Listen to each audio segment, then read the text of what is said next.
Japan, games, toys, Geek Out Gaijin. Yeah, ho, welcome back to Geek Out Gaijin.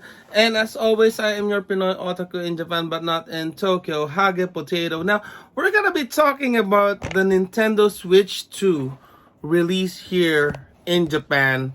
So, a lot of details on here. We're not gonna be going into the entire specifics of this particular launch. We're just gonna be focusing on both the Japanese language system and the multi-language system, plus the keycard only aspect of the release. This is not gonna be doom posting, whether or not you're getting it on launch or you're not getting it, you're waiting for another version, whatever it is, you're gonna decide. That's your own money and it is entirely up to you. And that's all well and good. Everybody is entitled to their own opinion. I'm just gonna be voicing out my opinion as somebody who is living here in Japan, collecting and playing Japanese released video games. And I love the Switch one. Totally. It has a huge support for English language options for their game releases, whether with their support for their with their dedicated website, and their first party releases usually has multi-language on them, so it isn't a bother for a gaijin like me. So having said that, I'm pretty excited for the Nintendo Switch 2. I am gonna get it eventually, but as of right now, I'm not 100% getting it on launch. I may say this, but I might be getting it on launch. But as of right now, not yet, because of two huge factors.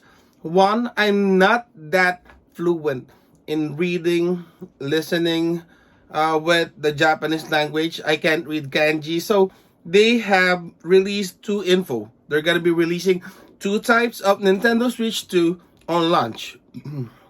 So the first one is the Japanese language system only. So it's going to be retailing on 49,980 yen. So, and they will be releasing the multi-language system.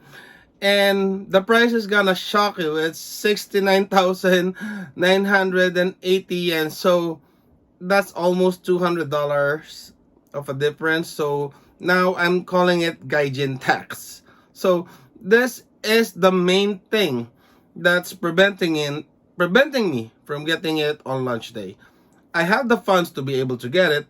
I'm just not that comfortable of shelling out 2 days worth of work for an average person's salary to be able to afford the multi-language system.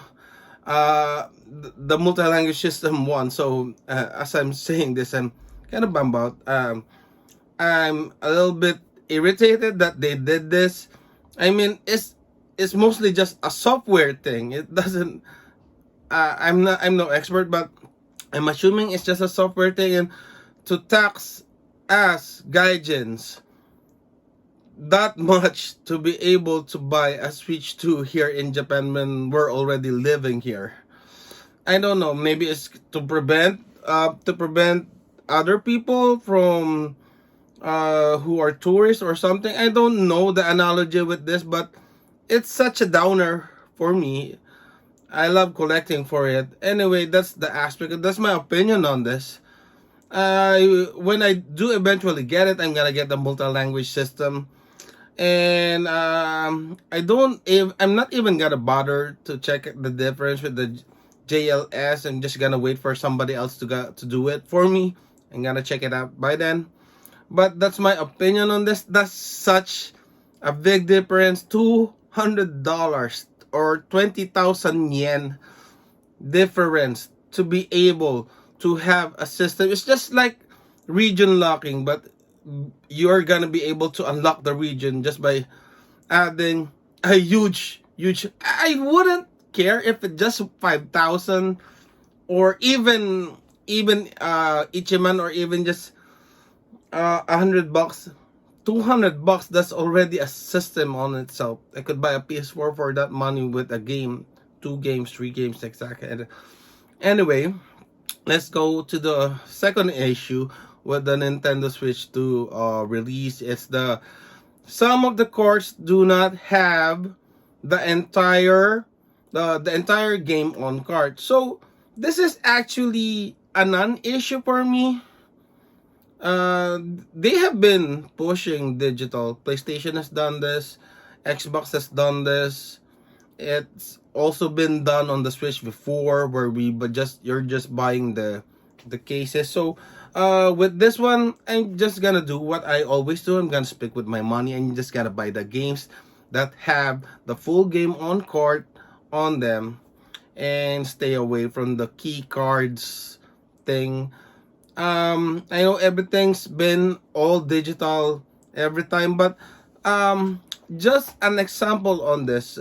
This, I'm not fair mongering or something. I'm giving out facts on this, because the Nintendo 3DS store, the eShop, is no longer accessible as of this moment. So what would prevent Nintendo from doing the same with the Nintendo Switch 2, when eventually we're on the Nintendo Switch 3, 4, 5, or whatever the next console hybrid handheld, whatever it is they're gonna be releasing in the future, when they shut down the Nintendo Switch 2 servers, and you got this key card, and that's it, you can no longer access it. I know that's still gonna be a long time into the future, but I don't want to buy a physical thing that I would no longer be able to use in the future, because as far as I'm a game collector, so most of my games, sometimes I buy a game and I won't be able to play it until maybe 2, 3, 5 years from now. I just tend to collect whatever really piques my interest, and I don't really get to play them ASAP. So this is something that I personally do not like. Anyway, that's it. Those are my opinions on the particular release of the Nintendo Switch 2. Not really particularly happy with the increase on the price, but it is what it is. If it's on the cart, everything's on the cart, I'm willing to pay that much for a brand new release game, as long as it's a game that I really want to play ASAP. And yeah, that's it. Anyway, I'm still gonna get it. I'm not holding you guys back. If you're really excited of getting it on day one, you want to get it on day one, go ahead. It's your money, it's your choice, and just giving out my opinion. I'm also eventually gonna get it. Not sure if it's on launch yet or not. Depends on what else is gonna be releasing on day one, and if they're gonna improve some certain aspects on this. Anyway, that's it from this geek. I do hope that if you are gonna be purchasing on launch, that you don't that you will be able to get it on launch for SRP, because tax has been really bad nowadays. Anyway, that's it from me. This geek is out of here. See you next time, guys.